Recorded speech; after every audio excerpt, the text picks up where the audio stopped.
Nora Deacon watched her step on the icy path as her black Labrador Chance ran ahead. The dog barked at a squirrel, then bounded after it between the spruce and pine, scattering snow in his wake. The squirrel raced up a 50-foot Douglas fir and chattered at them with the ferocity of a mountain lion. Ignoring the show, Nora raised her hand to shade her eyes. Even through polarized oak leaves, the sun shone painfully bright. The muted throb in her skull made her wish she hadn't indulged in that third margarita last night, an unwelcome reminder that she was no longer in her 20s. Cocktails had seemed like a good idea at the time, and despite knowing the opposite from a scientific point of view, she'd hoped they'd help her sleep. Unfortunately not, she thought. So here she was on her day off, out on the trail like any other day, except this time with a hangover. Her choice of career had a high burnout rate, and the pressure had begun to get to her. Maybe it was stress that had triggered the vivid nightmares that had begun to plague her. Whatever the reason, she wanted them to stop, and alcohol clearly wasn't the answer. Chance dragged an 8-foot-long stick out of the brush and wagged his rear end expectantly.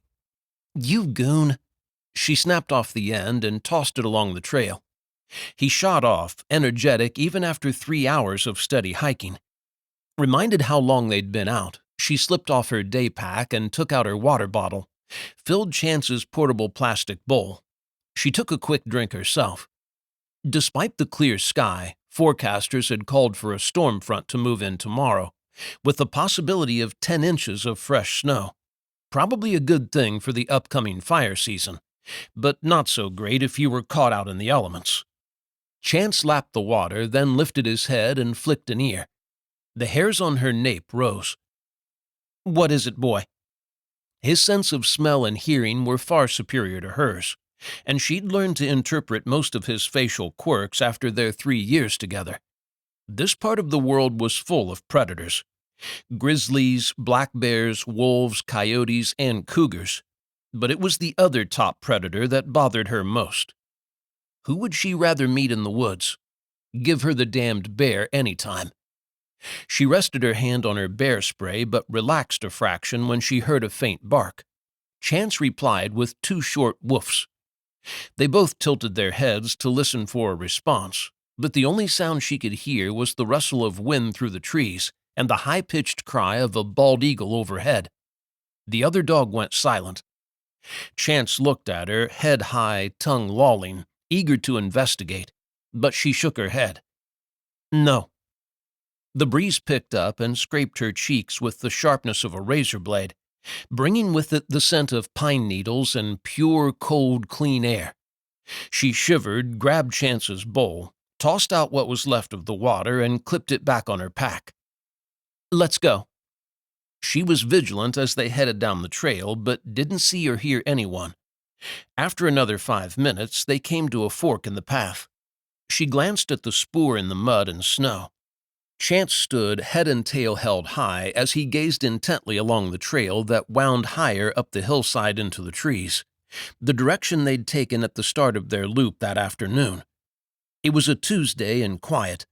She'd seen a young couple and an older gentleman enjoying the good weather earlier, but no one for the past hour or so.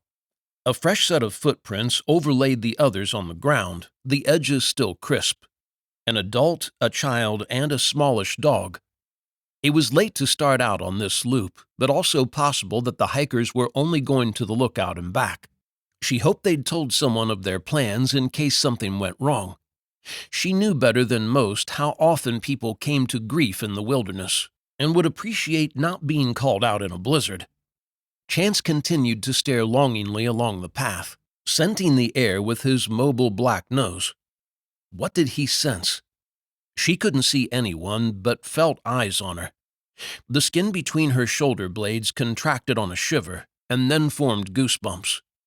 She didn't know if that was her paranoia, her instincts, or the hazy memories from childhood that made her clench her fingers into tight fists. Whatever it was, it kept her coming back into the wilderness to face her demons. It was the only way to stop them from eating her alive.